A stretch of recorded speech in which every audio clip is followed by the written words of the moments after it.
واذكر نعمتي عليك وعلى والدتك إذ أيدتك بروح القدس تكلم الناس في المهد وكهلا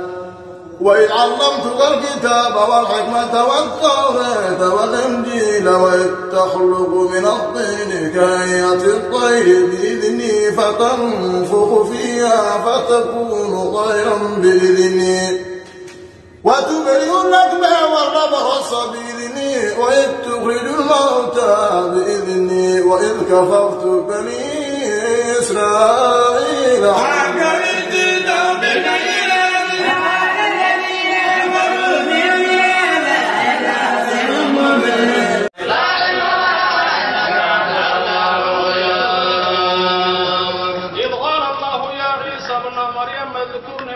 عليك وعلى والدتك إذ أيدتك بروح القدس تكلم الناس في المهد وكهلا وإذ علمتك الكتاب والحكمة والتوراة والإنجيل